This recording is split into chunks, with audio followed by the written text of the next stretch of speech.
Então, boa noite a todos e a todas, sejam bem-vindos e bem-vindas a esta jornada, que eu falaria mais que jornada, velada, né? Uma velada que promove a Universidade Católica, especificamente através da Pró-Reitoria de Pesquisa e Pós-Graduação, através do Lato Sensu, do programa de Lato Sensu da nossa universidade.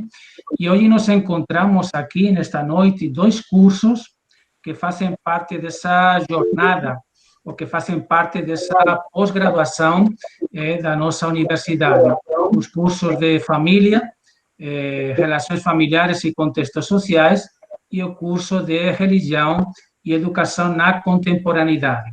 São dois cursos realmente muito importantes, não só para a Universidade Católica, como também para a sociedade brasileira, para a nossa sociedade soteropolitana, porque, em definitiva, são dois cursos que trabalham temas que têm a ver dentro e fora do contexto religioso, com a família, com valores, e especificamente, pois, temas que têm a ver com a promoção da dignidade humana.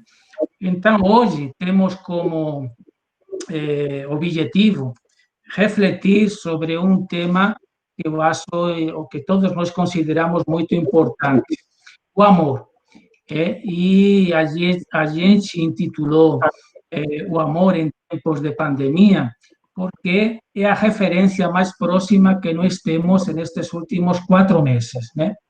A pandemia nos afetou a todos, a pandemia continua afetando as pessoas, desde todos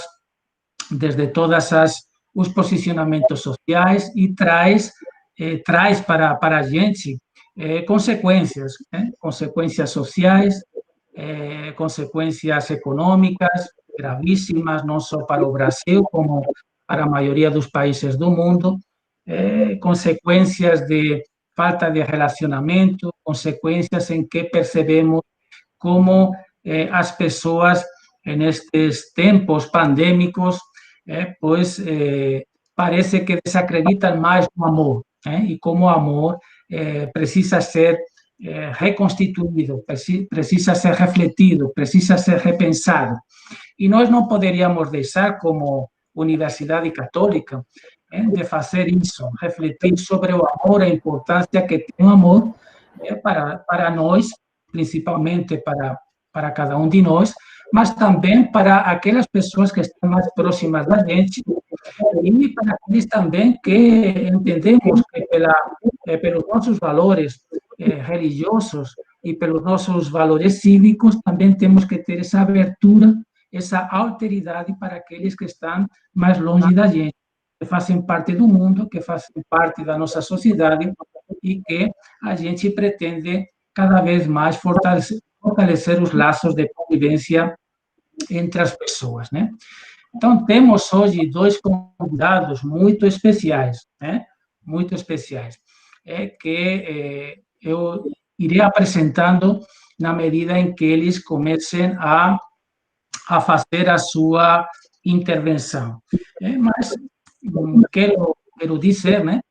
Quero anunciar que os dois convidados são padres, o padre Edwin Casadiego, atualmente o pároco de Simões Filho, e alguns dos seus fregueses, paroquianos, estão aqui prestigiando esta intervenção do padre Edwin, mas também é professor da nossa casa, da Universidade Católica, como professor do curso de teologia e também do curso de filosofia. Então, o padre Edwin, que eu vou dar a permissão de que ele comece em primeiro lugar, se o padre Carlos não tiver inconveniente, o padre Edwin pode fazer a primeira intervenção e depois o padre Carlos André pode fazer a segunda. Então, o padre Edwin, vamos apresentar um pouco academicamente ele, porque não deixamos de estar em um ambiente acadêmico, já que é a Universidade Católica, que está promovendo estas jornadas acadêmicas, jornadas de reflexão, a partir de temas importantes que a gente pode ir discutindo, como acadêmicos, como cidadãos, como gente que nos preocupamos, né, realmente com o bem-estar das pessoas e com o progresso também, em todos os sentidos das pessoas. O padre Edwin Casadiego Ortega, ele é licenciado em filosofia e em teologia, tem mestrado em família na sociedade contemporânea pela UCSAL, né? E tem doutorado em teologia moral pela Pontifícia Universidade Lateranense de Roma. Portanto, é uma contribuição muito valiosa que nós temos hoje aqui conosco para falar sobre o tema do amor. E além dessas titulações acadêmicas, eu tenho o prazer de compartilhar com ele a coordenação do curso de especialização em família, relações familiares e contextos sociais. E além de ser colaboradores, somos grandes amigos. Portanto, hoje a palavra está com Edwin, e Edwin nos vai trazer toda uma primeira intervenção para falar do amor em tempos de pandemia, de um romance de 1985. Não se preocupe, Edwin, que não vou falar muito sobre a obra, isso deixo com você, mas simplesmente para falar um pouquinho sobre o tema que você vai tratar para nós. Você vai falar sobre o amor desde a visão que um prêmio Nobel de literatura como Gabriel García Márquez, né, já teve em 1985, e que ele intitulava da mesma forma O Amor em Tempos de Cólera. Então, do amor em tempos de cólera de Gabriel García Márquez, o amor em tempos de pandemia na nossa atualidade, que mudou, que não mudou, como são as configurações, como podemos pensar no amor, como Gabriel García Márquez pensou no amor na época em que ele escreve. Claro, a época é 1985, mas as referências do livro é de 1800 e alguma coisa, né? Você falará sobre isso muito mais detalhadamente do que eu. Mas eu acho que a contribuição que você vai fazer sobre esta temática é interessante para a reconstrução também da nossa ideia de amor em tempos de pandemia. Parece que com a pandemia se frustraram muitas coisas, e entre elas, uma das coisas que mais ficaram atingidas são as nossas relações. E às vezes as nossas relações nesta sociedade nossa, uma sociedade do cansaço, uma sociedade do vazio, né? Com as nossas neuroses existenciais também, uma das coisas que mais se reclama nesta nossa contemporaneidade pós-moderna vai ser a falta de fortalecimento das relações, e entre elas parece que o amor ficou bastante afetado. De fato, pois existiram ao longo destes meses de pandemia, pois, muitas separações, divórcios, gente que um pouco desconsiderou as suas relações mais próximas, gente que realmente não soube manter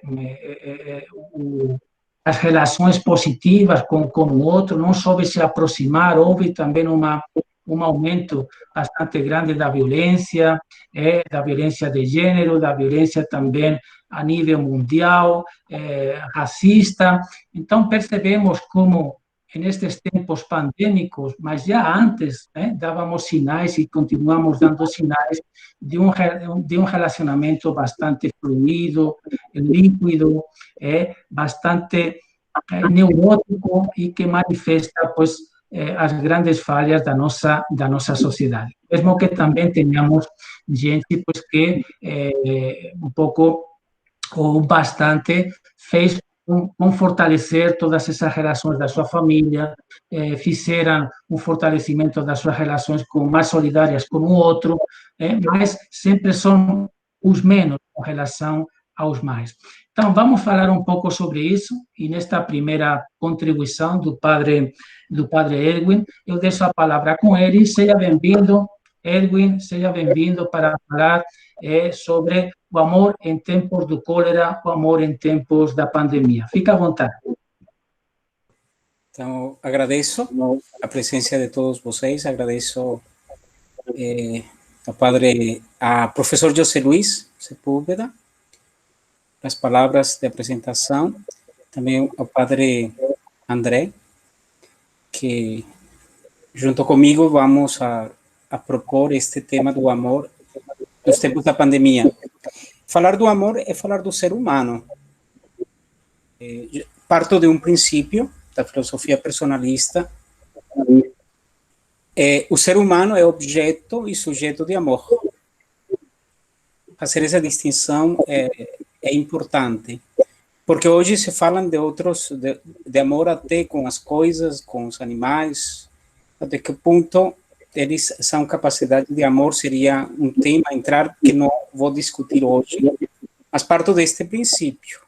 O ser humano, o sujeito e objeto de amor. Isso que se vai descobrir nos personagens que Gabriel García Márquez vai a colocar nesta obra literária.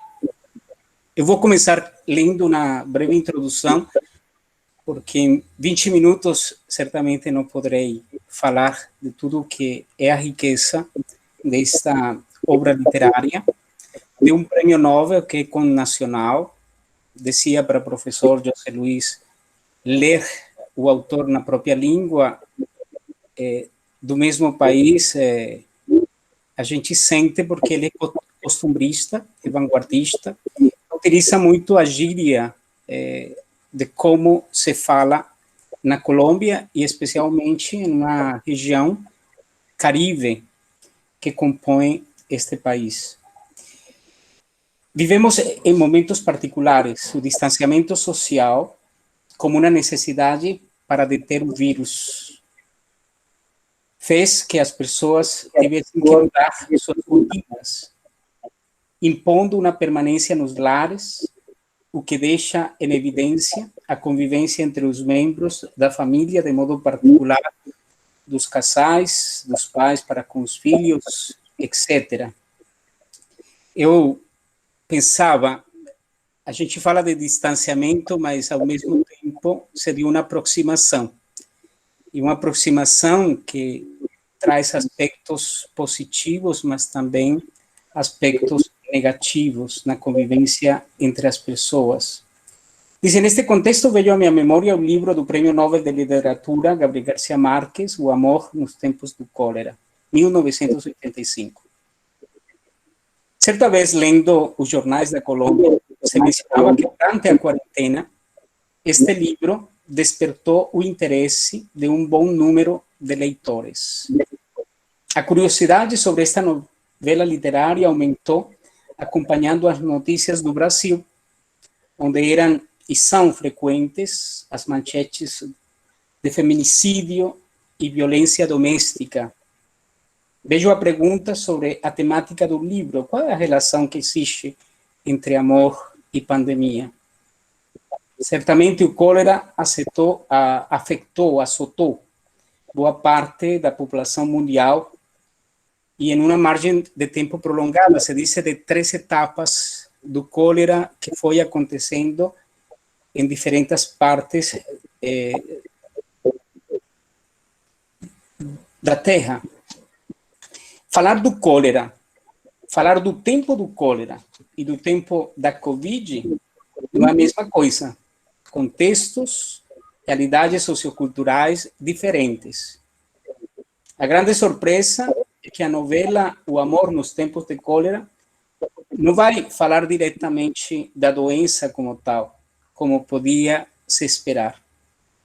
O que chama a atenção e pode servir para comparar com a realidade atual é como a vida das pessoas está inserida em um momento pontual, onde os conflitos são os mesmos. As pandemias deixam em evidência diferenciação das classes sociais e os processos ideológicos que caracterizam cada época e como elas terminam condicionando as relações humanas, especialmente a relação do amor. A obra literária de Gabriel García Márquez não é uma apologia do amor. Ela apresenta realidades muito paradoxais, e isso vocês vão perceber ao longo da minha fala. Cada pessoa enfrenta a realidade do amor como uma experiência que acontece na individualidade de cada ser e condicionado pela cultura em que está inserido. Eu acho que isso é fundamental. É impossível unificar uma experiência de amor, porque cada um experimenta a partir do seu próprio contexto histórico, a partir das coisas que lhe caracterizam como pessoa, da história de vida, e além disso, como um sujeito inserido dentro de uma realidade social. E seus modos de experimentar o amor não são únicos. Se apresentam com uma variedade de matizes e não como um modelo unificador e uniforme. Eu vou citar um texto, só para que vocês percebam. Diz: tinha tomado notas, um dos protagonistas, Florentino Ariza, diz: tinha tomado nota dessas observações prematuras com a intenção de escrever um suplemento prático do secretário de Enamorados, mas o projeto sofreu a mesma sorte do anterior. Depois que a ausência Santander o revirou pelo direito e avisou com sua sabedoria de cachorro velho, e parou de cabeça, levantou e baixou, pariu com novo, fez mentiras suas vertúsimos teóricos e lhe ensinou a única coisa que tem que aprender para o amor, que a vida ninguém ensina. Em espanhol se diz: le enseñó lo único que tenía que aprender para el amor, que la vida no le enseña a nadie. Esta frase é muito significativa, porque a gente, quando lê o livro, pretende encontrar respostas, e eu creio que não traz respostas. Antes, por o contrário, faz com que a gente se coloque muito mais perguntas das que já a gente se faz dentro da própria existência. Quando ele disse que em coisas do amor ninguém ensina a vida, porque a experiência do amor a fazemos nós. Então, ninguém pode determinar as coisas que vão acontecer na vida das pessoas que entram em uma relação, às vezes com uma intensidade forte, outras com intensidades menos fortes. Então, essa experiência que a vida traz, também somos nós quem fazemos. E essa experiência, ela se renova, essa experiência pode sofrer também transformações ao largo da história. E nós vemos isso.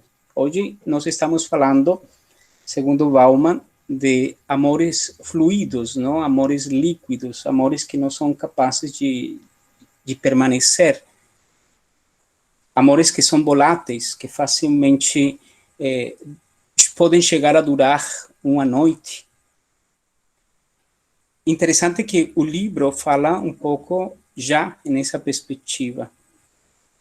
Diz: o amor, no Tempos de Cólera, é uma história de amor entre três personagens principais: Florentino Ariza, Fermina Daza e Dr. Urbino. Sem sombra de dúvidas, o amor é o tema principal desta obra. De uma parte, vai retratar o amor na adolescência entre Florentino e Fermina, o amor na faixa adulta entre Dr. Urbino e Fermina Daza, e por último, o amor na velhice, novamente entre Florentino e Fermina.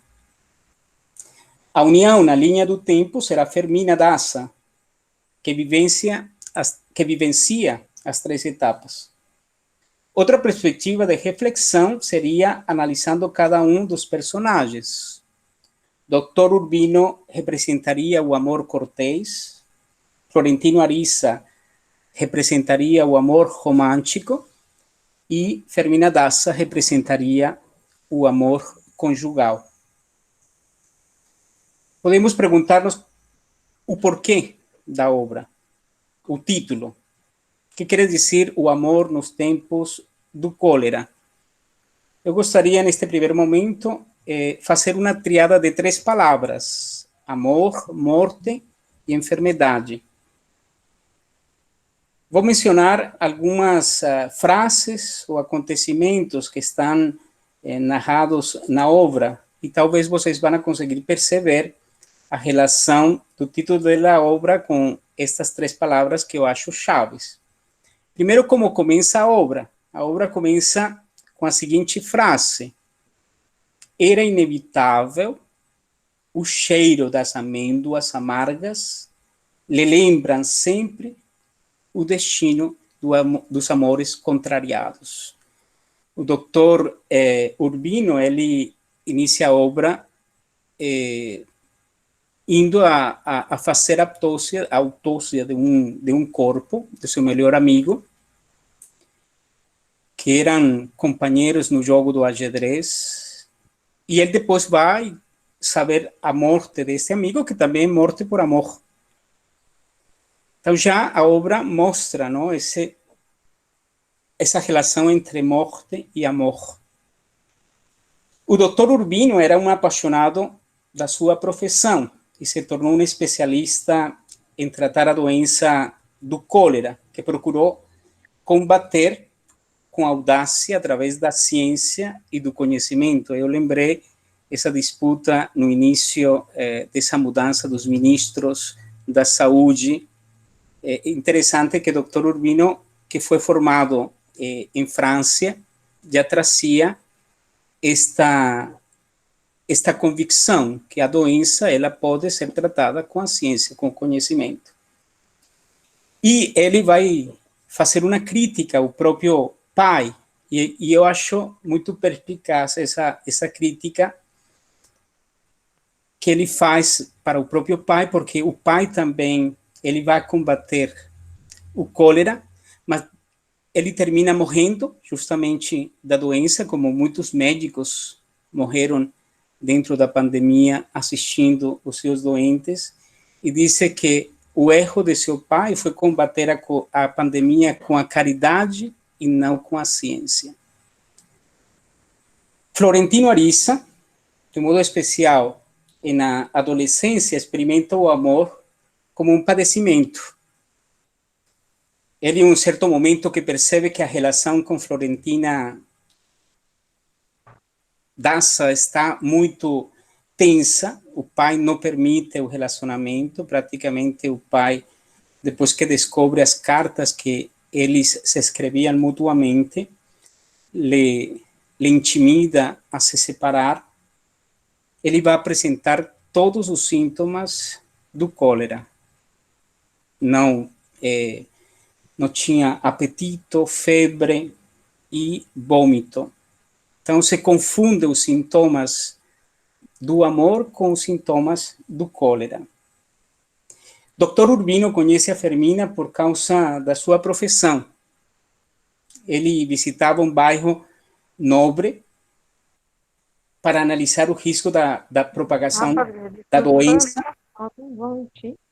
e conhece justamente a Florentina, que habitava em uma dessas residências do bairro, e ele examina, porque Florentina apresentava alguns sintomas, e todas as pessoas viviam com esse pânico se os sintomas eram ou faziam referência à doença. E é nesse contexto que há o encontro destas pessoas, destas duas pessoas que serão justamente os protagonistas desse amor conjugal. O Dr. Urbino sempre se perguntava quem cuidaria de sua amada caso ele viesse a falecer primeiro. É interessante, e depois vou falar disso, como uma relação que inicia-se sem amor, as pessoas terminam se amando. Diz-se pode amar sem amor, é uma das frases que podem encontrar vocês no livro. Diz através textos acenos, o autor encara o amor como doença, como uma enfermidade, como um padecimento, o amor e a morte e a doença. Uma das frases que permite a relação destas três palavras é dita por Florentino: não há maior glória do que morrer por amor. Ele depois, quando presencia o casamento de Fermina Daza com Dr. Urbino, vai dizer que nem ele era digno de morrer por amor, vendo a único amor da sua vida se casar com outro homem de uma outra classe social diferente a dela. E Dr. Urbino, pouco antes de morrer, depois de ter caído de uma árvore para pegar um papagaio da sua esposa, Fermina, disse: somente Deus sabe quanto te amei. O Dr. Urbino, com todos os seus conhecimentos da sua profissão no arte de tratar enfermidades, não controlou o afeto que Fermina despertou nele e aqui conseguiu manifestar um amor profundo. O texto em espanhol diz que y la miró por última vez para siempre, jamás con los ojos más iluminosos, más tristes y más agradecidos que ella no le vio nunca en medio siglo de vida. É o que dura o amor conjugal, dura 50 anos. E pronuncia esta frase: o amor nos tempos do cólera. Aqui isto surge para mim uma pergunta, porque às vezes a gente pensa que o amor ele é impossível entre pessoas que não vivem primeiro o conflito, não? De não poder casar-se com a pessoa que sonharam, com a pessoa que foi a primeira atração, mas é tão estranho este amor como ele chega a se consolidar, embora este amor seja conveniado. O pai de Fermina Daza queria que sua filha casasse com um homem que lhe desse um status social. E tanto é que Fermina ela se rebela com essa atitude do pai. Ela estudava numa escola de freiras, ela cita uma escola feminina, quando se fazia essa distinção de escolas femininas e escolas masculinas. Hoje é uma escola mista que ainda está em vários lugares do país, que são das freiras da apresentação. E minhas irmãs estudaram nessa escola. Eu vou completar 46 anos, então uma das coisas que minha irmã, a mais velha, se revelava, e eu dizia: puxa, como as coisas acontecem em momentos anacrônicos. Era uma função desta escola normal, normal é porque as meninas aprendem também o arte da docência, era justamente fazê-las boas esposas. Era a intenção, que elas pudessem ter uma educação que lhes permitisse viver em família. E Fermina Daza, ela se rebela contra esta situação de seu pai, porque ele interfere, e ela quer contrariar o pai, por isso ela não quer casar com o Dr. Urbino. E é muito curioso, porque ela pensa, diz: eu vou ficar solteira se não caso agora. Então ela termina aceitando a proposta do casamento do Dr. Urbino, vivendo esse conflito de não ir a favor do pai, que era que lhe impedia, ou não lhe permitiu viver o amor da sua vida, que era o Florentino Ariza, mas também a própria sociedade, que uma mulher solteira dentro dessa cultura onde é contada a história, ela não representava nada, então ela termina acedendo. Mas ela não casa para agradar o pai, ela casa mais condicionada por essa convicção de que ela não seria solteira como a sua tia escolástica, que em um primeiro momento foi quem a educou, a tia escolástica, porque ela é órfã de mãe. Erwin, 5 minutos. Tá. 5 minutos Então, mais, tá? pronto. Então, aí eu dizia, nós podemos ver 3 tipos de amor, não? O amor cortês, ou seja, Florentino, o Dr. Urbino é o personagem mais complexo, porque ele estudando em França traz ideias bastante liberais, mas ao mesmo tempo professa uma fé católica, e ele sempre vive esse dilema. Ele chega a dizer que o amor por Fermina foi um deslize da sua profissão, um equívoco da sua profissão. Mesmo que ela disse que Fermina, em seu corpo nu, que ele examinou, nunca despertou nenhum desejo. Depois está Florentino Ariza. Tem uma música de Vanderly que representa muito o Fermino da obra de Gabriel García Márquez. Não sei se vocês já escutaram.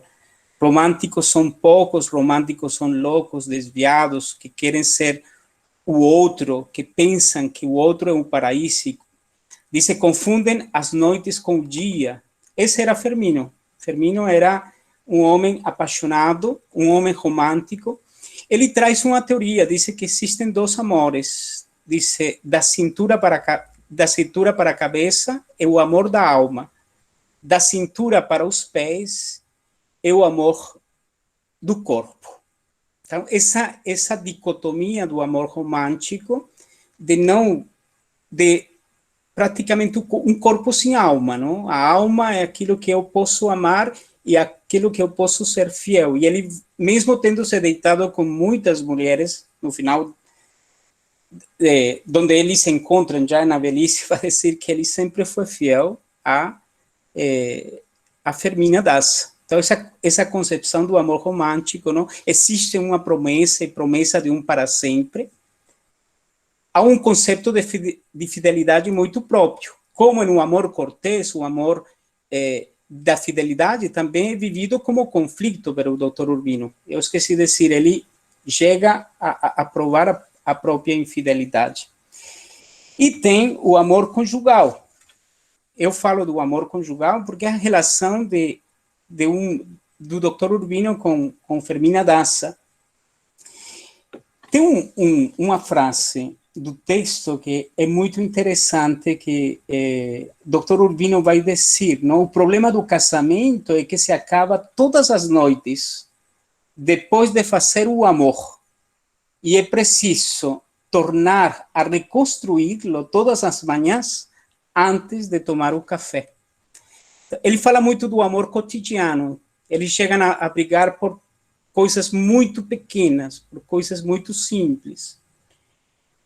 Mas, no final, eles conseguem uma relação de amor, e tanto que diz que o amor, ele se prova nos momentos de dificuldade, justamente nos momentos de dificuldade, que eles conseguem se viver uma compenetração um com o outro.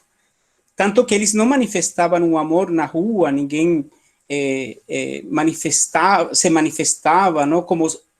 Como Urbino veia nas ruas de Paris, mas dentro de casa eram muito bem compenetrados. Tinham aquelas diferenças, as coisas cotidianas. Uma vez brigaram por o sabão e Urbino queria que a igreja, o bispo, mediasse o conflito entre eles, e ela reage frente a isso. E isso é importante dentro da obra.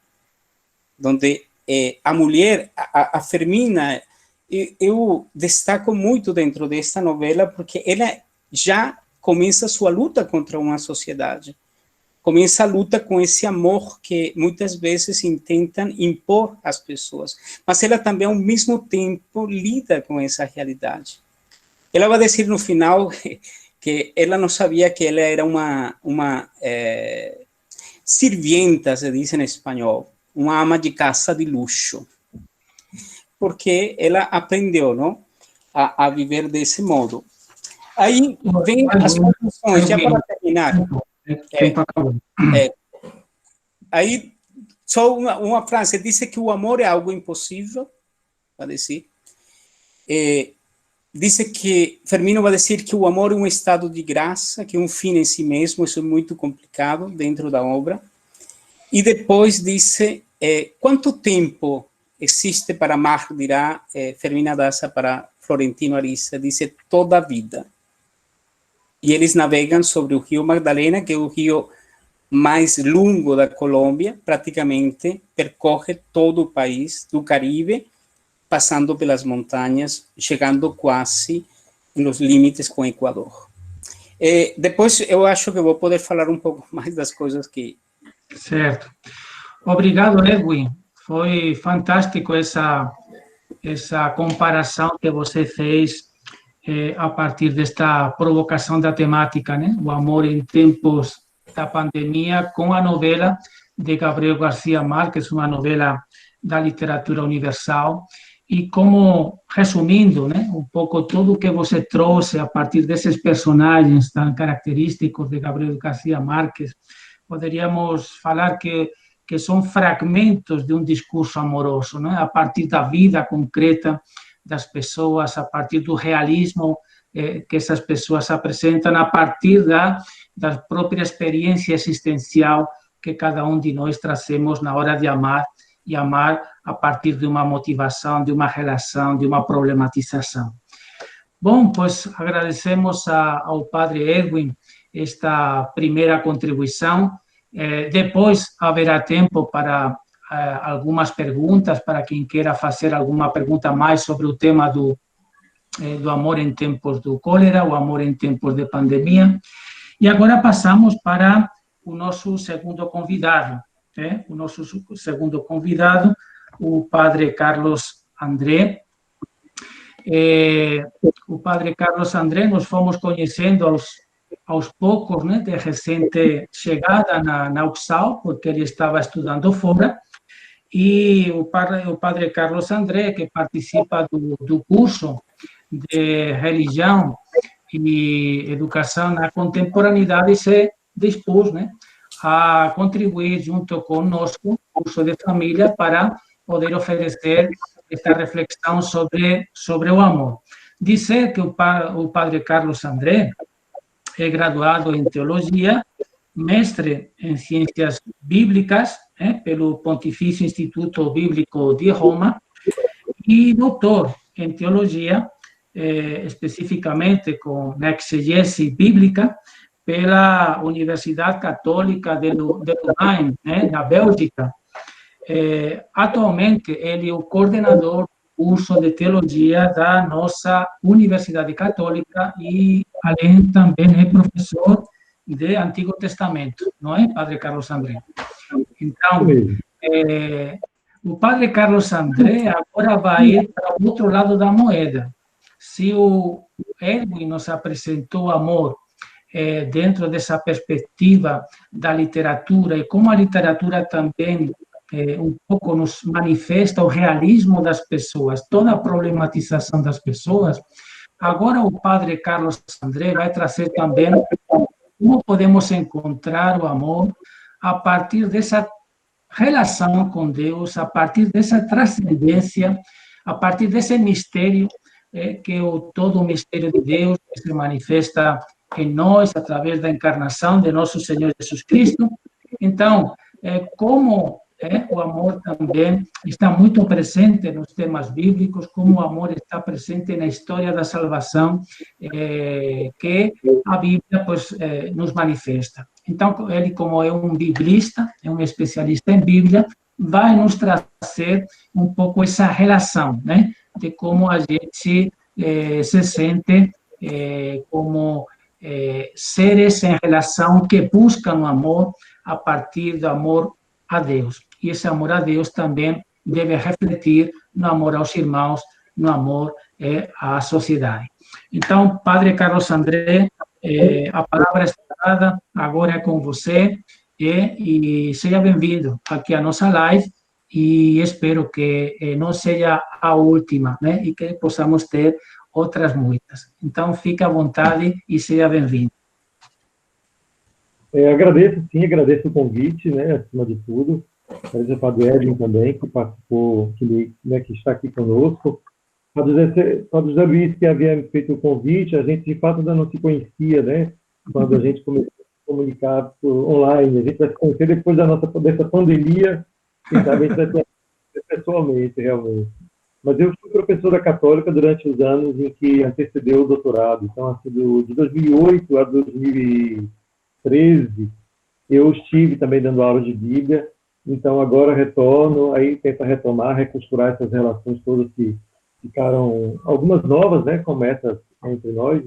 Fiquei contente também com o convite a participar da pós em religião e educação, então acho que tem tudo a ver. E a gente vai fazer um encontro agora que vai dar continuidade. Fiquei muito feliz porque eu vi Padre Edwin sem saber o que ele ia falar e vendo que aquilo que eu preparei vai na linha de uma continuidade em relação ao que ele acabou de falar, mas de um jeito em que eu começo interrogando mesmo esse conceito de amor, que é a literatura, a arte, né? Eu preparei um pequeno texto para que a gente seja conciso, mas eu vou tentar fazer com que a gente percorra esse caminho. Vejam bem, nos nossos tempos, né, no tempo que a gente vive, essa realidade com a qual a gente denomina amor se apresenta romantizada, né? O exemplo que o Padre Edwin nos trouxe é bem claro, o quanto é romantizado nesses personagens a ideia de amor. Mas não só ali, né? Através de diversas expressões populares da cultura, como a música, que o próprio Padre Edwin também nos trouxe, a música de Van Lee, mas outras tantas, a música popular romantiza, de fato, o amor, o conceito de amor. Na literatura, foi o que acabamos de perceber, né? Esse exemplo que a gente ouviu, na arte, no cinema, os programas midiáticos, as telenovelas, as mexicanas são famosas, né, por um jeito meloso de falar do amor. E ali a gente vê que o amor é quase sempre tratado a partir das emoções e sentimentos que ele suscita. A realidade evocada poderia muitas vezes ser identificada ou com um certo bem-querer ou amizade, uma relação que pode ser mais ou menos superficial, ou com essa conotação predominantemente sexual. Então, o amor acaba nos nossos dias tendo uma conotação muito diluída desse modo como a gente pode falar de realidades bem diferentes usando a mesma palavra, né? Eu notei uma frase que o Padre Edwin trouxe, que é possível amar sem amor.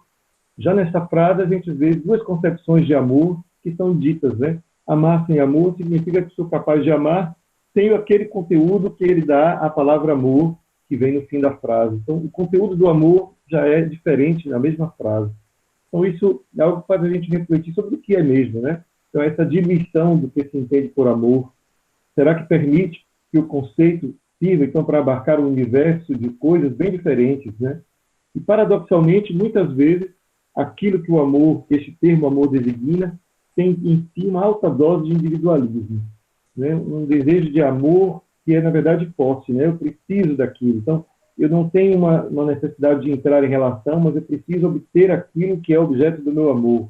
No caso, pode ser uma amizade, como pode ser um sexo, né? Um sexo oposto, ou sexo simplesmente.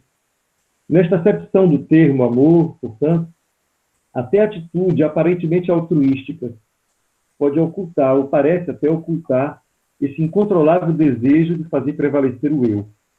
Né? Não é difícil identificar no comportamento social que nós conhecemos alguns sintomas dessa degeneração da noção do amor quando se refere ao amor ao próximo. Por exemplo, quando a gente vê cenas como pessoas que doam cestas básicas, mas fazem questão de registrar o momento. E, se for possível, até mesmo fazendo uma selfie para depois divulgar nas redes sociais. E aí a gente se pergunta se o amor que fez a cesta básica chegar na mão do outro estaria já manchado por um desejo também de autoglorificação. Então, eu tenho que receber algo em troca daquele gesto, não é simplesmente um gesto altruístico. Ou, quem sabe, se a gente pensar, por exemplo, a certas manifestações de atenção, de carinho, até, quem sabe, cordial e atencioso, que a gente recebe daqueles telefonemas de telemarketing, né? E a gente tem a sensação que a preocupação é pelo cliente, mas no fundo a gente sabe que a preocupação é com os negócios. A gente pode até se sentir meio amado, assim, por causa do jeito carinhoso, do modo carinhoso como a gente é tratado. Mas aquele amor é falso, porque na verdade não é uma manifestação clara de amor. Existe uma segunda intenção. E a gente vê como nos nossos dias é difícil identificar o que é realmente amor, né? Quando a gente tenta dar um conceito grande, quando a gente eleva o patamar da concepção de amor que a gente traz conosco. Por isso, apesar da necessidade que a gente sente no dia a dia de purificar o significado desse termo que a gente usa para tudo, a gente se pergunta quem teria a ousadia de um dia propor uma definição do amor. Como disse a mesma literatura, quem ousaria fazer isso sem se sentir, de certa forma, ridículo? Porque definir o amor é algo, de fato, complicado, difícil de você tomar uma posição, não somente porque ele se difunde e se dilui em vários aspectos, mas porque ele traz mesmo consigo algo que escapa à nossa compreensão. Por isso, de certa forma, é ridículo tentar definir o amor. E, o quanto parece, os textos bíblicos concordam com isso, porque nenhum deles se arriscou a fazer uma definição do amor. E aqui, então, que eu aprofundo a nossa reflexão nessa direção. Não é? De fato, o amor, enquanto ideia abstrata, um conceito, né, filosófico, ou qualquer que seja o ponto de vista, um conceito abstrato, é ausente dos textos sagrados da fé cristã, judeu-cristã. Sim, a Bíblia trata do amor, de muitas maneiras, mas nunca como uma doutrina ou uma filosofia disposta a explicar o que ele é. Não importa se o consideramos um sentimento mais ou menos duradouro, ou, quem sabe, um ideal digno de existir por si mesmo. O amor não é proposto como um conceito bíblico. É curioso isso, mas a gente não vai encontrar na Bíblia nenhuma expressão do tipo o amor é. Não vai haver uma definição para isso. De fato, no âmbito da Bíblia hebraica, chamada também de Primeiro ou Antigo Testamento pelos cristãos, o amor é uma realidade que é verbal. É uma realidade que se conjuga na relação das pessoas, na relação espaço-tempo entre seres humanos, que tem que ser autônomo, né, para haver amor. O amor não pode, portanto, ser coisificado, né? Ele tem que ser narrado. Eu não posso pegar o amor, colocar ele como um objeto de definição, sem que eu tenha que narrar algo.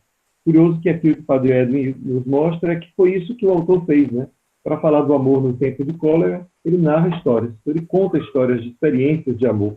Teve até uma frase mesmo, né, que foi colocada pelo Padre Edwin no início, falando disso, né? O amor ninguém ensina, somente a vida pode ensinar o que é o amor.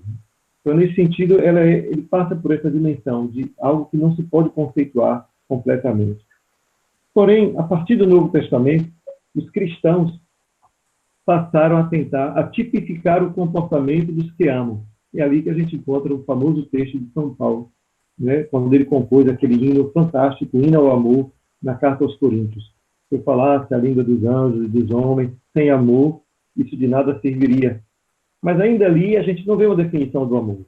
Ele caracteriza o que é que o amor faz, né? Quais são os comportamentos que são dignos dessa palavra, mas não é uma definição ainda. Foi só João que foi mais longe. João estabeleceu, então, a definitiva impossibilidade de definir o amor, ao afirmar que Deus é amor. Pronto. Se Deus é amor, então é difícil agora, mais do que nunca, se tornou impossível dar uma definição para o que é o amor. Tanto é que, logo em seguida, ele, para se explicar, São João, na sua carta, na primeira carta de São João, capítulo 4, versículo 9, ele recorre à mesma estratégia que no Primeiro Testamento a gente encontrou, né, onde o amor é narrado, não é explicado. Ele diz, foi assim que o amor de Deus se manifestou entre nós. Ele enviou o seu Filho único ao mundo para que vivamos por ele. São João diz assim, Deus é amor, e em seguida a gente poderia esperar, vamos ver agora uma definição do que é amor, quem sabe assim a gente compreenda quem é Deus, e ele continua no versículo seguinte, foi assim que o amor de Deus se manifestou. Isto é, também o Novo Testamento, para falar do amor, teve que narrar, contar uma história, dizer como ele se manifesta, como se manifesta o comportamento de quem ama. Então, essa ideia de que o amor não é um conceito, mas é um verbo que se conjuga, portanto, que se manifesta em atitude, é algo que está presente tanto no Antigo quanto no Novo. Porém, tem algo que a gente, quando toma a Bíblia, nem sempre a gente percebe como a primeira manifestação deste amor de Deus que a Bíblia nos conta. Pois é, embora os autores cristãos sejam mais inclinados, portanto, a enfatizar esta habitação do amor na esfera divina, Deus é amor, a tradição judaica também exprime de modo elevado a mesma compreensão.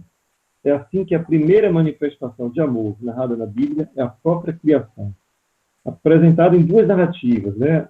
A gente aí, às vezes, vê, quando lê a Bíblia nos primeiros capítulos, vê que no primeiro capítulo até o capítulo 2, versículo 4, tem uma narrativa da criação, é aquela que a gente lê, por exemplo, na noite de Páscoa, né? Deus criou o mundo no primeiro dia, segundo dia, terceiro dia, até o sétimo dia, e logo em seguida começa de novo, né? Uma nova narrativa, e a gente percebe que são duas narrativas da criação que a Bíblia apresenta. Na primeira, em Gênesis 1, versículo 1 a 2, 4, Deus cria primeiro um jardim, e somente depois cria o homem e a mulher. Isto é, a cada dia da narrativa, o jardim vai sendo formado, né? Todos os elementos. Só por último, no sexto dia, finalmente, né, o homem e a mulher são formados, entregando-lhes, portanto, o mundo criado com uma bênção e uma missão. O convite é lançado no ato da criação, quando ele diz passamos, e ressoa aos ouvidos nossos, do leitor, como uma confissão de que, diferente dos outros seres em que Deus fez simplesmente, né, faça-se e aconteceu, para criar o homem, Deus pede a sua colaboração. Portanto, o homem não sai acabado das mãos de Deus. Tem algo que se faz. Na medida em que o homem é criado à sua imagem e semelhança, existe um caminho a ser feito. Portanto, o homem deverá humanizar-se no processo de tornar-se imagem e semelhança, sendo por isso capaz de canalizar suas energias na construção desse ser que ele recebe de Deus, mas que está ainda em formação, o passamos, né? Deus cria e pede ao homem que seja também cooperador dessa sua criação, passamos. Em consequência, assim como Deus, no sétimo dia, parou, ele retém o seu poder. Ele poderia continuar criando, Deus é infinito no seu poder criador. Portanto, ele retém o seu poder criador. Ele impõe um limite a si mesmo, cessando assim a sua atividade criadora. O homem aí, nesse momento, logo em seguida, é convidado a dominar a criação com a mesma doçura e sensibilidade. Isto é, assim como Deus também dominou o seu poder e não continua a sua atividade criadora, cessando, portanto, retendo o seu desejo de, quem sabe, continuar agindo, através desse gesto de Deus, o homem deverá aprender também a impor um limite ao seu desejo de exercer poder sobre a criação. Por isso que o poder que ele recebe de Deus, de submeter os animais, refere-se não apenas às feras da natureza, né? Mas principalmente à sua própria animalidade. Ele deve humanizar. O homem deve humanizar. E, de fato, a semelhança dos homens com os animais aparece logo em seguida. Porque, assim como os animais, o homem condivide com eles, né, a sua condição de macho e fêmea, essa instância sexual de base da vida, dos homens e dos animais. O homem condivide com eles essa condição animal, mas precisa humanizar. Por isso que a primeira consequência do amor na Bíblia é sempre a liberdade responsável. É a liberdade responsável diante do poder que ele recebe. Fonte de bênção e fecundidade. Foi ali que veio, então, a palavra que termina a criação. Depois que Deus criou, diz ao homem e à mulher, e Deus os abençoou e disse-lhes: sede fecundos e multiplicai-vos, enchei a terra e submetei-a. Isto é, Deus concede uma responsabilidade ao homem sobre aquilo que foi criado. Seu amor e a liberdade com que o homem foi criado é carregado por uma responsabilidade. Mas curioso é que o texto bíblico poderia terminar ali. Teríamos criado tudo, né? Teria terminado a história da criação. Mas o narrador bíblico não se contentou em falar somente desse aspecto da vida. Ele faz uma espécie de zoom sobre a história. Então, a segunda narrativa, que é em Gênesis 2, de 4 a 25, sobre certos aspectos, tem características complementares a essa que foi apenas mencionada, essa primeira narrativa que nós comentamos agora.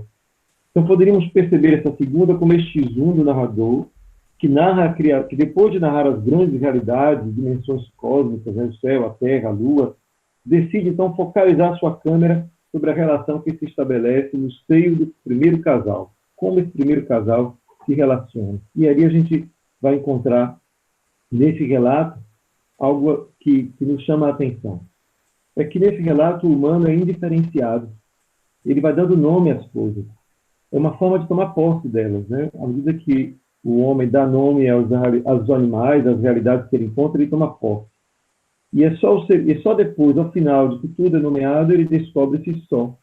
Esse humano ainda não é o homem, é o ser humano diferenciado. É então que Deus envia um sono profundo ao humano e decide de um só ser humano indiferenciado estabelecer a dualidade, homem e mulher.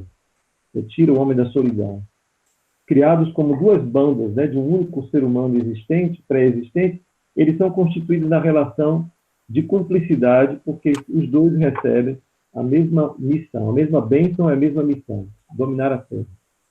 Contudo, a pretensão do homem, né, logo ali no início, quando ele se vê diante da mulher, é de conhecer a origem da mulher, né, ao dizer, ela foi tirada do humano, e desse modo de possuí-la, assim como ele nomeou as coisas, ele tenta possuir esta mulher, nomeando-a, e diz, ela será então chamada mulher.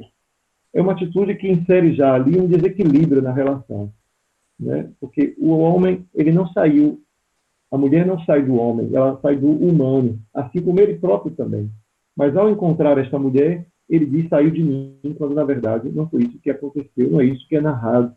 Então mostra que já existe ali, já como uma semente, como uma pulga atrás da orelha do leitor, colocada pelo narrador. Existe um desequilíbrio nessa relação.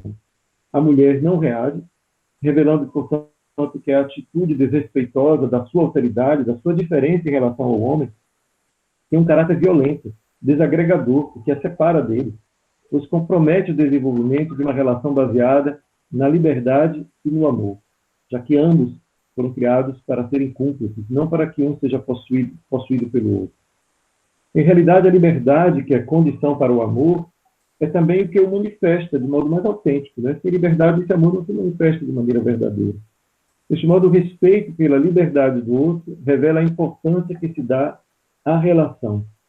Na medida em que eu dou importância à relação e não ao outro, aquele a quem eu dirijo o meu olhar de posse, de desejo, então isso tudo é o que permite que eu dê a este outro a liberdade, que é a condição para que a relação exista. Porque é isso que me importa. Eu não quero possuir o outro, eu quero possuir uma relação com ele. Eu quero entrar em relação. Daí a liberdade que é essencial. Então, nesse modo, quando isso falta, o que acontece, na verdade, é uma posse do outro. Né? Eu manifesto meu desejo de possuir. Então, nesses dois relatos da criação, a imagem de Deus que é oferecida a nós, leitor, permite observar uma fórmula. Fazer atenção a uma fórmula que é aquela que a gente conhece, né, da nossa experiência. O respeito, a liberdade e o cuidado, o amor, né, poderíamos chamar também. Pois não, poderíamos formular assim, respeito da alteridade, que é aquilo que faltou a Adão em relação a Eva, a liberdade, em que o outro deixa de ser uma posse que eu tomo para mim, mas que ele pode continuar autônomo e na relação a gente se encontra, e o amor que é gerado desse tipo de relação. Então, são características do modo de Deus de agir. Porque Deus fez isso, depois que ele cria, ele entrega ao homem a sua criação. Ele não toma o homem como algo que é seu, façamos. Ele precisa entrar em relação com este ser humano. Portanto, essas características de Deus na criação se tornam, portanto, manifestam o modo de Deus entrar em relação com o humano. É nesse espelho que o autor sagrado, portanto, convida cada um de nós, cada ser humano, a medir-se em seu próprio processo de humanização. Isto é, nos humanizamos, nos tornamos semelhança à imagem de Deus à medida em que nos aproximamos desse jeito de ser, esse jeito de ser de Deus.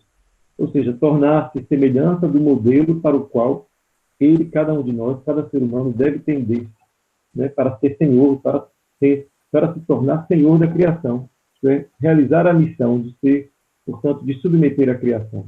Somente assim a bênção divina pode frutificar. E o mundo criado, portanto, pode existir para servir à humanidade e com ela glorificar o Criador. Se a criação está a serviço da humanidade, esta relação só é possível se o homem humaniza-se na sua relação com o Criador e com a criação. Ora, a harmonia que já parecia comprometida pela pretensão do primeiro homem de eliminar sua condição de igualdade em relação à mulher, ao impor o saber que a anula, eu sei quem você é, você veio de mim, vai se agravar ainda mais em seguida, quando a gente vai ouvir a história, por exemplo, da tentação, né? E ainda mais porque vai assumir uma forma da cobiça. É o que parece mover, portanto, o primeiro casal a não se satisfazer com todas as árvores que estavam à sua disposição no jardim, de modo a desejar irresistivelmente a única que estava reservada para Deus. esta metáfora da cobiça, né, que invade o coração humano e o desorienta na sua vocação originária, a confiança no amor. Isto é, confiar no amor de Deus, de que nada lhe faltaria, porque todo o jardim estava à sua disposição. Essa desconfiança do amor foi o que gerou no coração dos dois essa cobiça, o desejo de possuir, o que eles não tinham. Porém, em nossos dias, algo de mais grave, aqui eu vou começar então a fazer a nossa relação com a nossa pandemia, né? Algo de mais grave parece ter proporções únicas. E com efeito, a pandemia, que é por definição um flagelo planetário, se alia a um quadro de destruição sistemática do meio ambiente, proporcionando a ocasião para que a gente possa refletir sobre a implicação dessas duas catástrofes. A catástrofe ambiental, que a gente vê todos os dias, há alguns anos sendo anunciada, e essa catástrofe planetária, que é uma pandemia. Então, a julgar pela atitude de alguns líderes mundiais frente à calamidade da pandemia, só cresce a suspeita de que a tragédia sanitária esteja de algum modo relacionada com o descaso pelo meio ambiente e a negação de sua degradação como consequências da ação humana. Isso a gente ouve todo dia, né? A negação de que seja a ação humana a causadora das diferenças climáticas, de tudo aquilo que tem acontecido no mundo, e agora, quem sabe, as pandemias, os vírus que se multiplicam. Longe do cuidado, do respeito pela natureza, que foi sugerido pela letra bíblica, pelo texto que a gente comentou agora, que estabeleceu até mesmo um regime vegetal para os primeiros seres humanos. Deus não mandou que os homens se alimentassem dos animais, quase que contendo o seu poder de violência, de matar para se alimentar. O homem poderia se alimentar da natureza, das ervas. Portanto, já revela uma realidade que Deus tenta proteger o homem dessa sua vontade de possuir tudo, né? De comer tudo. Ele vai comer somente aquilo que são as ervas. Então, é a realidade que tenta já desde o início, no texto bíblico, mostrar o quanto a cobiça é destruidora. Então, se a gente olhar para os nossos dias, por exemplo, consideremos que em muitos lugares do mundo, a preocupação no combate ao coronavírus se concentra muito mais na abertura de leitos de UTI. Na medida que se admite com isso que os riscos mortais que o contágio representa, essa é uma estratégia que normaliza a morte, como no processo de seleção natural dos mais fortes. Isto é, se eu planejo ter mais UTIs para que aqueles que sejam mais fracos possam ir para ela, e se por acaso morrerem, paciência, porque afinal o contágio a gente não vai poder evitar, a gente vai poder somente permitir com que aqueles mais fortes sejam capazes de superar até mesmo uma internação na UTI e possam resistir. Então, essa estratégia de fazer mais UTIs ao invés de proteger a população parece admitir uma seleção natural dos mais fortes. Logo, o que a gente percebe é, como se sabe que o contágio é inevitável, que ele seja ao menos gradativo, né, que a gente vá se contaminando aos poucos. Deste modo, a franqueza, né, daquele ancião prefeito de Itabuna parece nos falar claramente. Ele, em áudio recente, disse assim: a única saída é que morra quem tiver que morrer, desde que não se sacrifique a economia. Porém, a gente diz assim: o cálculo que se impõe aos gestores públicos não é o mesmo que obriga o trabalhador a buscar seu sustento, expondo ao perigo de contágio e à roleta russa dos casos graves a si mesmo e a sua família. A uns são os limites do seu cargo público, o que determina o alcance de suas ações. A gente pode muito bem pensar que um prefeito tem uma limitação muito grande, ele só pode determinar aquilo que acontece na sua cidade, mas ele não pode muitas vezes impedir que outras situações ocorram, como pessoas que entram. Ele não pode impedir que as pessoas, por exemplo, que os empresários façam as suas festas, que as pessoas não se cuidem umas das outras. Mas há outros, né, os limites de outros é a ignorância, o que arrasta consigo a incapacidade de se autodeterminar por uma consciência maior, da necessária combinação entre respeito, liberdade e amor. Não preciso que tenha uma lei que me obrigue a ficar em casa a usar uma máscara. É necessário uma consciência de que, essa consciência que me autodetermina, que me define. Eu me coloco numa situação de respeito, liberdade e amor para que essa condição de vida e de proteção aconteça. Portanto, para concluir, a bem da verdade, o respeito e a liberdade são condições da lei no Estado democrático, enquanto o amor não se impõe. A sua condição de possibilidade de existir o amor parece agir na conjunção de uma humanidade saudável, de pessoas saudáveis, com um olhar transcendente sobre a vida. A vida não são números, a vida das pessoas não são calculadas por números, né? Existe um olhar transcendente sobre elas. Ora, a vida vale mais, não importa aquilo com a qual ela for comparada. Por isso, amar em tempo de pandemia é, acima de tudo, reconhecer que somos todos artífices da fraternidade universal, tarefa inscrita na bênção do ser humano, concedida pelo Criador. O cuidado pelo outro, que se manifesta em gestos simples, mas eficazes, pelo menos aqueles que a ciência nos recomenda, como usar máscara. O respeito pela ciência e pelos que trabalham de modo incansável para curar e achar a vacina que salvaria as vidas, e com ela a economia das famílias, ainda mais empobrecidas por causa da pandemia, ao invés de espalhar fake news sobre remédios que a própria ciência já negou a eficácia, por exemplo. O reconhecimento que não sou realmente livre quando não me impõe limites ao meu desejo, que se exprime sob as variadas formas de cobiça, que tende a solapar a autenticidade das minhas relações com outros e devorar o meio ambiente pelo consumo irresponsável. Mas o meu desejo pode ir também a coisas muito simples, né? Meu desejo de sair de casa, meu desejo de fazer festa, meu desejo de ir à praia. Limitar o meu desejo nesse momento é significativo da minha vontade de agir como Deus agiu, usando de respeito, liberdade e amor para com o próximo. Por isso, amar em tempos de pandemia é ter um olhar pan-fraternal. É descobrir que a China, que estava tão longe agora, é logo ali, e que o Haiti, a pobreza com que nossos irmãos haitianos sempre viveram, nunca deixou de estar aqui. Estamos todos no mesmo barco, mas é certo que nem todos têm colete salva-vidas. Alguns podem mais. Por isso, ninguém pode soltar a mão de ninguém. Amor, em tempo de pandemia, também não se define, como não se definiu na literatura, não se definiu na Bíblia, mas é uma atitude frente à vida que está em risco de extinguir-se, seja por uma pandemia ou seja pela degradação da natureza. Mas essa vida pode ser a minha como a do outro. Daí que a gente não pode esquecer que amar não é simplesmente uma coisa banal que a gente pode se diluir, deixar se diluir em sentimentos ou emoções, mas é, acima de tudo, uma decisão clara, em que eu decido, pelo respeito e pela liberdade, a deixar que o amor possa tomar o lugar, quem sabe, daquilo que a lei não é capaz de fazer, né? Me obrigar a pôr limite ao meu desejo para que o outro também viva, para que a vida prevaleça sobre a economia, sobre todo o resto. Bom, essa é a minha pequena contribuição para a nossa conversa. Espero que possa ter aberto outras vias para que a gente continue nossa conversa hoje. Ricardo, foi fantástico a sua apresentação, igual que a do padre Edwin. Eu considero que foi muito bem tratado os temas, tanto desde a contribuição literária que podemos encontrar com relação ao amor, e como é caro a definição do amor, como também, que mesmo você falou na sua apresentação, como a gente só pode ter uma relação ou uma ideia a partir da nossa prática, a partir de uma prática consciente de quem é o outro, de aproximação, de cuidado, de responsabilidade, usando nossa liberdade da forma certa.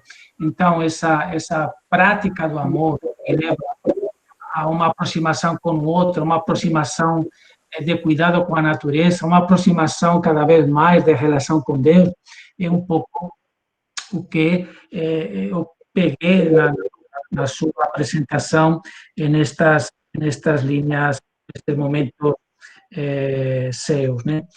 E agora, pues, abrimos espaço, né? Temos uns 15 minutinhos a mais para abrir espaço para perguntas, para o padre Edwin, como para o padre Carlos André.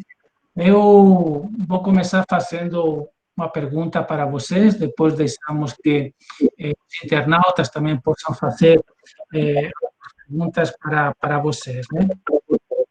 Então, vocês dois falaram de alguma forma, se complementando um com o outro, da necessidade de saber qual é o lugar que ocupa o amor, na sociedade atual. Porque realmente a gente dá sinais de que existe como uma fragmentação, não só na definição do amor, sino no próprio conceito, no próprio conceito. E essa fragmentação, esse discurso espalhado de inúmeras formas de entender o amor que nós temos na nossa na nossa sociedade, é um discurso provocado por uma subjetividade individualista, egocêntrica, que me leva a pensar no eu como única referência, e a partir de mim eu entendo os outros tus, como se fossem uma prolongação do eu, das minhas próprias necessidades. Então, a partir desta leitura viva que estamos fazendo do amor, né, com as duas contribuições de vocês pensam que o amor tem que ser, continua sendo uma necessidade, e se uma necessidade, precisamos de reconstruir a ideia do amor, e a partir de que deveríamos construir a ideia do amor? Seria uma pergunta para o governo.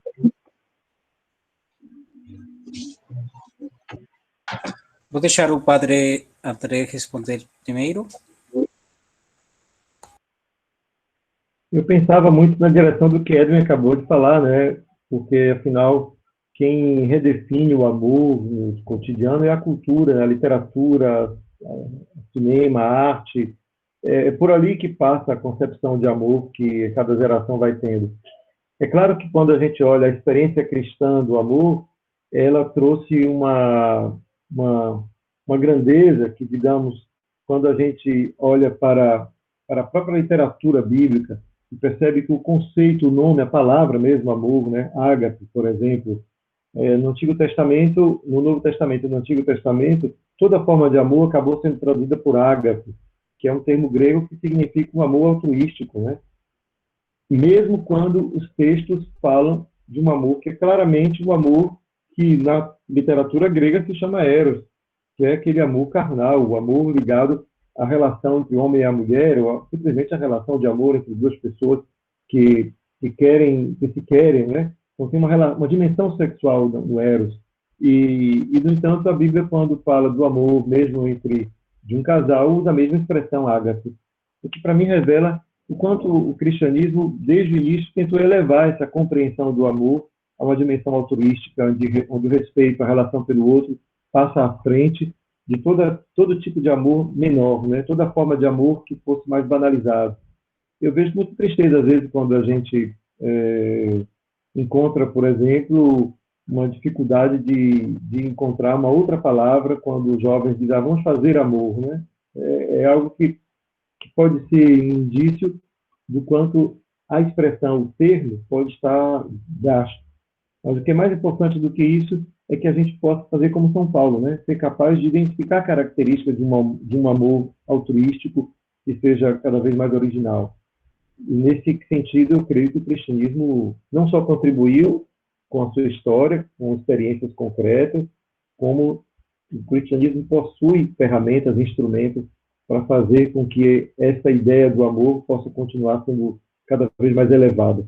Não é à toa que eu acho que a Irmã Dulce tem para nós esse valor simbólico, né? Alguém que foi capaz de elevar o conceito de amor a uma dimensão altruística de alto nível. Eu escutando o professor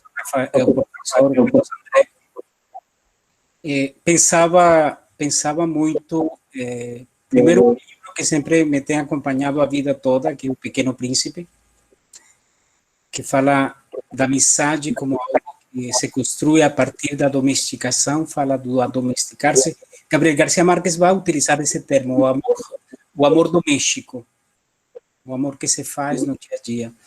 E escutando o padre o padre André, desculpa, via meu pensamento como essa compreensão de amor que se entende nas relações entre as pessoas, ela perpassa essa relação com o mundo, com o cosmos, com a criação mesma.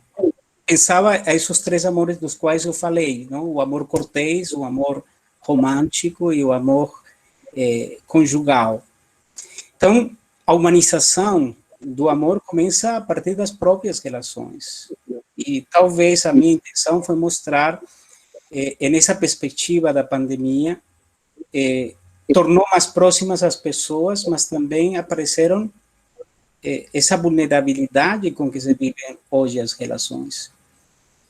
E se começamos por aí, como podemos solucionar o resto, não? Padre André falava de tomar posse, não? E veja que o problema começa ali, quando o outro quer possuir o outro. E a partir desse desejo de possuir o outro, se criam todos esses outros conflitos que nós estamos vendo hoje, não? E recriamos, não? Trazemos matizes de amor, mas que, na verdade, revelam que estamos muito distantes, não?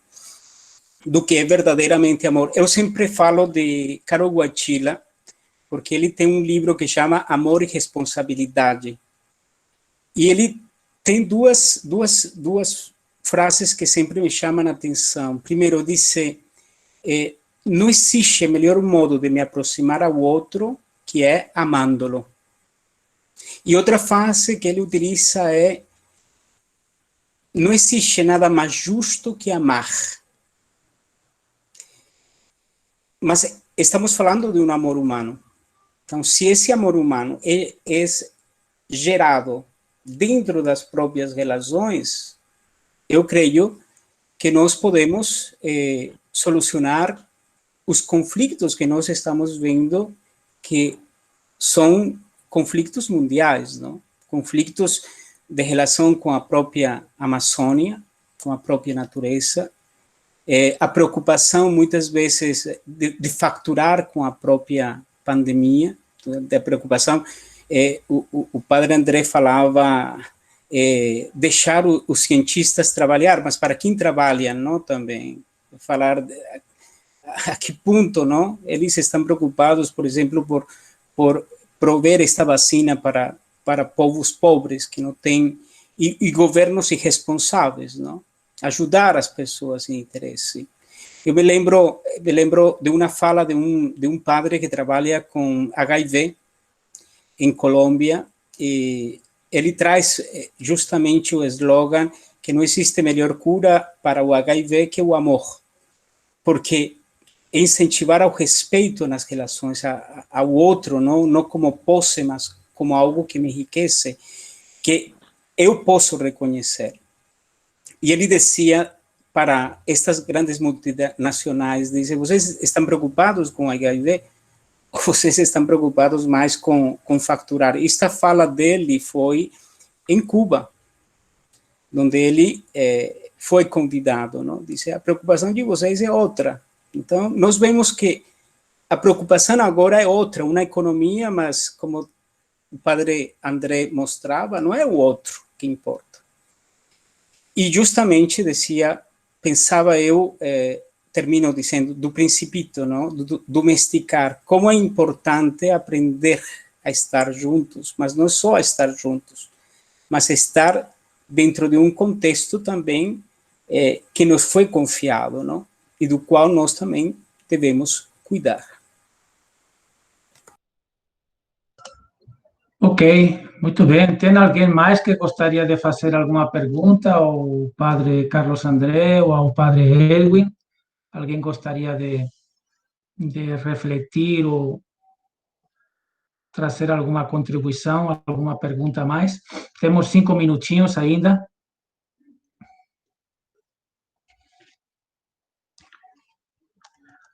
A verdade é que se percebe como é difícil, né? Como é difícil amar, né? Como é difícil falar para outra pessoa, eu te amo, e te amo de verdade, não te amar falsamente. Como é difícil se corresponsabilizar com o outro, como é difícil, né? Me colocar no meio do outro.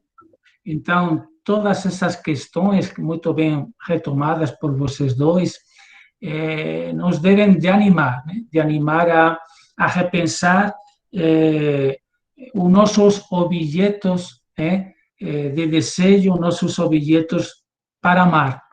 E como considero que esses objetos devem ser, não só objetos, devem ser as pessoas, e também, ao mesmo tempo, as coisas que me façam não mais feliz, mas ao mesmo tempo que a minha vida tenha mais significado, que tenha mais sentido, que eu possa realmente viabilizar os valores e os dons que eu tenho de uma forma pues muito corresponsável, muito nessa vivência de uma liberdade responsável, né? Então, pois agradecemos aos dois a participação, ao padre Edwin, desde Simões Filho, ao padre Carlos André, por estas belíssimas duas interpretações, estas belíssimas contribuições, a partir de Professor José Luiz, boa noite. Boa noite, boa noite. Eu gostaria de fazer uma pergunta. Pois não, não é tanto uma pergunta. Agradeço as colocações do padre Edwin, que foi meu professor também, e padre Carlos André. Que bom encontrar você aqui. E assim, diante da fala do padre Carlos André, que ele colocou essa reflexão a respeito de que o homem sai do humano e a mulher também, e isso é deturpado depois, né, pelo próprio homem aí, essa perca do respeito pela alteridade do outro. E eu escuto várias vezes muitas pessoas dizerem, né, que depois da pandemia não seremos mais os mesmos. E eu fico me perguntando, em que não seremos mais os mesmos? E aqui, ao mesmo tempo, fazendo essa reflexão, né, diante dessa humanidade que eu também vejo que está se perdendo, né? O ser humano está perdendo a sua humanidade.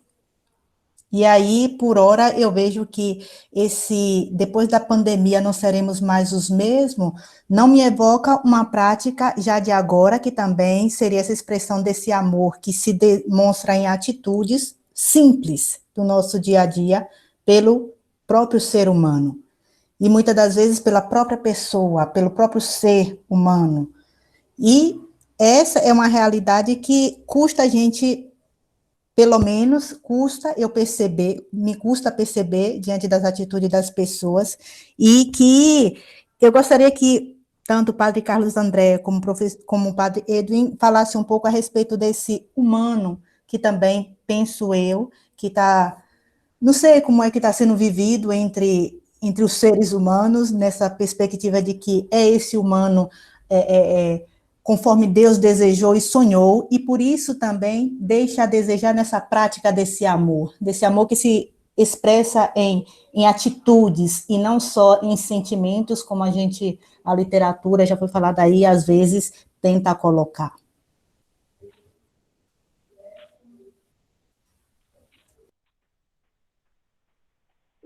Todo mundo já ouviu essa frase um dia, né? Desde que começou a pandemia, não seremos mais os mesmos. Mas é verdade que, na prática, seremos, né? Continuaremos sendo os mesmos. A gente está vendo que estamos sendo os mesmos depois e durante a pandemia. Então, acho que a realidade é outra, é verdade. O mundo vai ter mudado em muitas coisas, né? As práticas como essas que a gente está tendo agora, eu até espero que continue, porque com tantas dificuldades que a gente tem, às vezes, de transporte, de até mesmo de encontrar um campo de debate, de reflexão virtual, para a gente, do conforto da nossa casa, poder refletir sobre coisas que, quem sabe, precisaríamos de uma oportunidade mais difícil de realizar, que é sair de casa, ir para um encontro. Tem coisas do dia a dia que vão mudar, né? A internet vai entrar mesmo de vez nas nossas vidas, já não tinha entrado, mas agora com outros recursos, e outras práticas cotidianas talvez mudem, mas esse ser humano, eu acho que alguns estão se colocando em questões como essas que a gente está se colocando agora, alguns como nós estão se propondo mesmo a refletir o sentido, né, da existência, do ser humano, diante desse risco iminente que cada um de nós sente, né, de ter a sua vida em jogo, de não saber como serão os próximos encontros, né, que vamos ter daqui por diante. Eu acho que alguns, sim, serão transformados, mas a humanidade não. Eu acho que a gente tem um longo caminho ainda para fazer.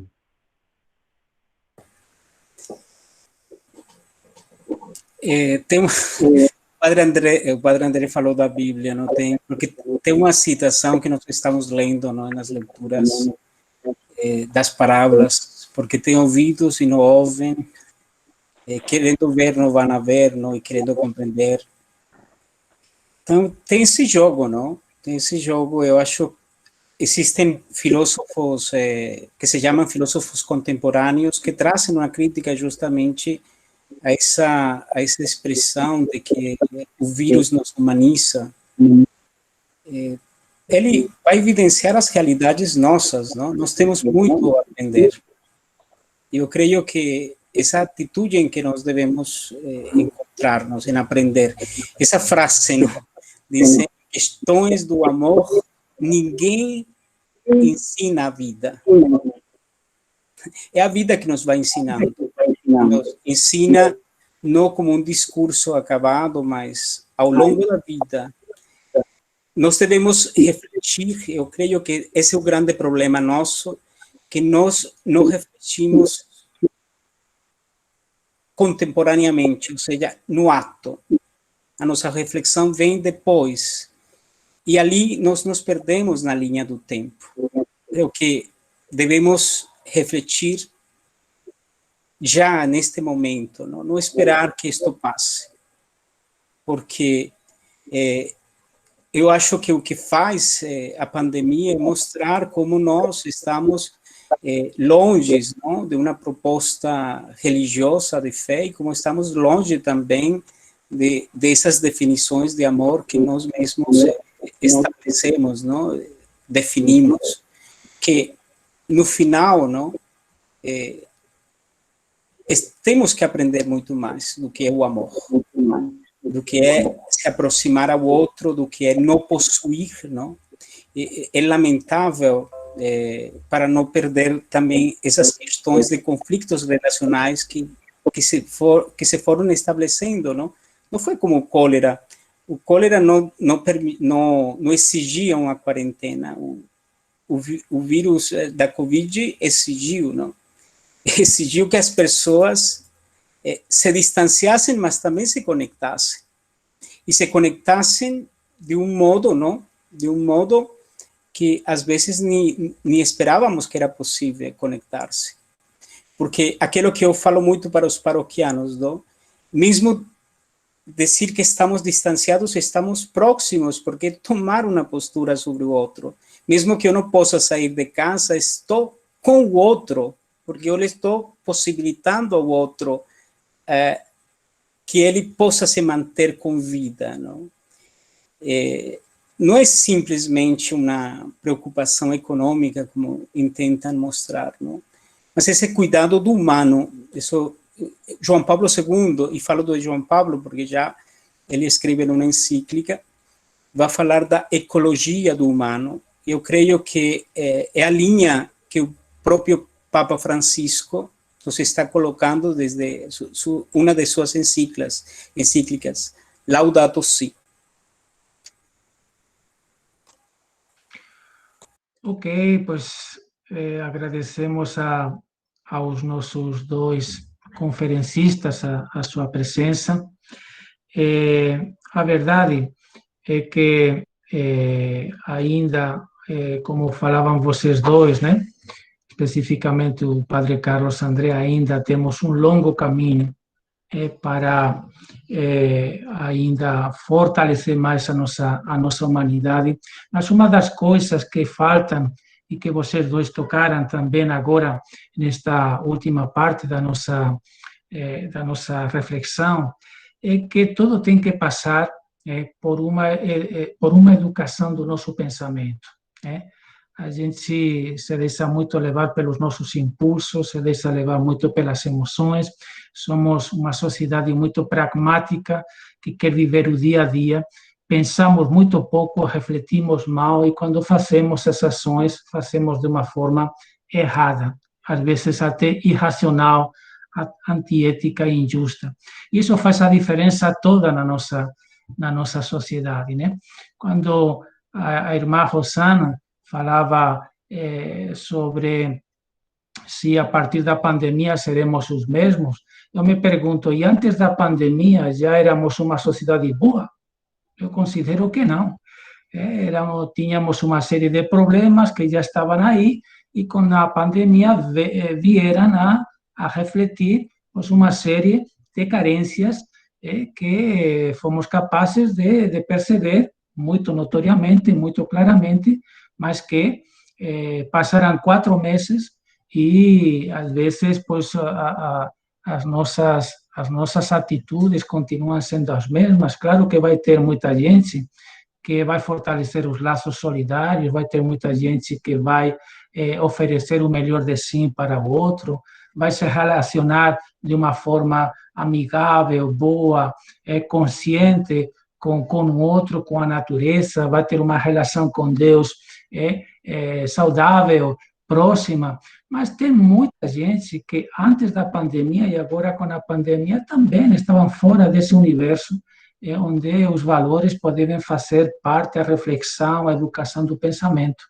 Então, fortalecer isso, ajudar as pessoas a pensar mais, a refletir, a usar sua liberdade de uma forma também consciente, é um dos trabalhos que temos pela frente.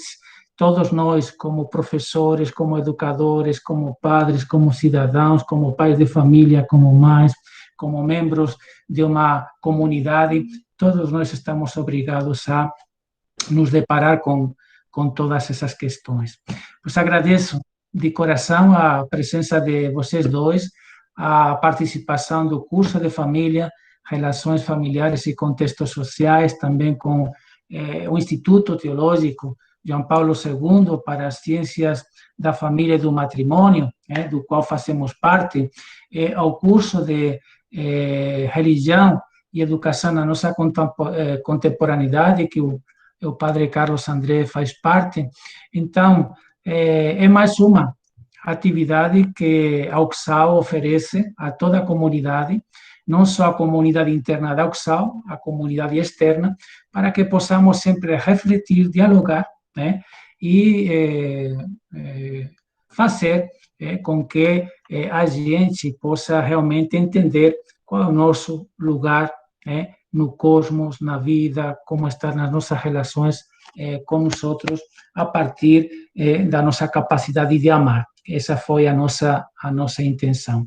Pues muito obrigado a todos, obrigado a todos os internautas que estão aí do outro lado da tela e que desde seus lugares pues, conectaram com a gente. Muito obrigado de coração por fazer presente esta velada, e especificamente ao padre Carlos André e ao padre Edwin por nos trazer estas belíssimas reflexões. Muito obrigado a todos, Deus acompanhe, uma boa noite, uma boa semana para todos, tá?